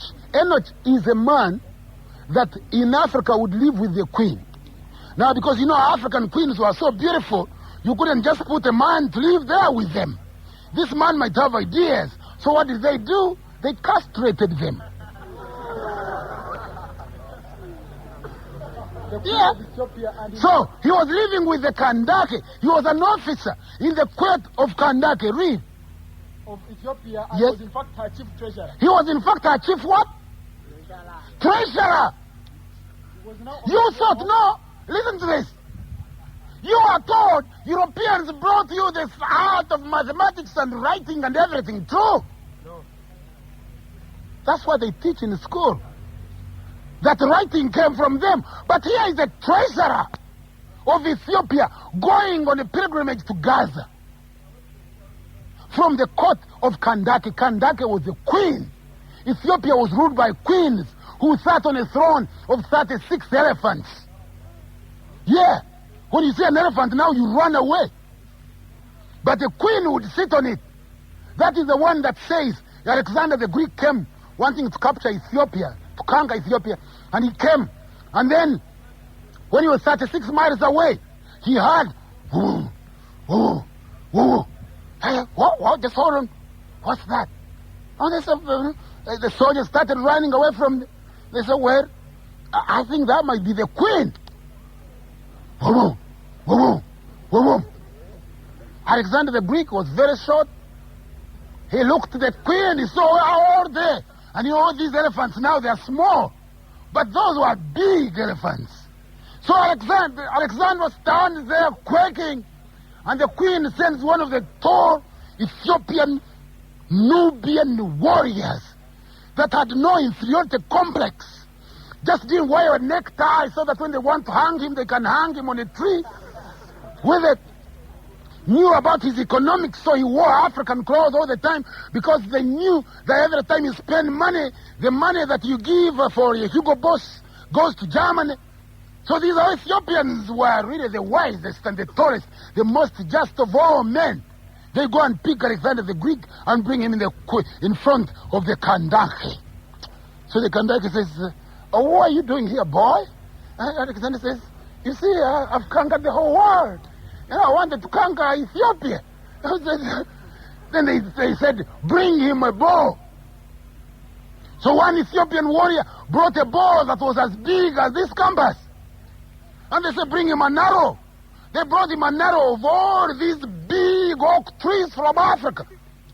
And they said, can any of your men draw this arrow? And Alexander the Greek, this is a true story. He went and brought over 100 soldiers, Greek soldiers, to lift one Ethiopian bow, and they couldn't. And then he said, when you, Greek men, can draw a bow as big, only then should you think of invading the country of the long-lived Ethiopians. Otherwise, you should thank the Creator for not diverting the thoughts of Ethiopia to foreign conquest. Alexander went, cut his own bow, threw it in the Mediterranean, and said, there's no more world to conquer. So all these black women having an inferiority complex, you should read about the Kandake. Now, one of our officers is in Jerusalem on a pilgrimage. Read. He was now on his way home. He was on his way home. And as he sat in his chariot. As he sat in his what? As his what? Chariot, my brothers. Did they say he was waiting for a lift? Did they say he was walking barefoot? He was sitting in his chariot. And what was he doing in his chariot? He was reading the prophet. He was doing what? He was reading the prophet Isaiah. He was reading from the prophet Isaiah. They're not saying, now it happened that a Portuguese, now it happened that a Swede, that a Norwegian, that the den, that the poor. There was no Europe at the time. Europe didn't exist. You couldn't talk about it. Germany didn't become a nation until 1871. Italy just about the same. England was no more.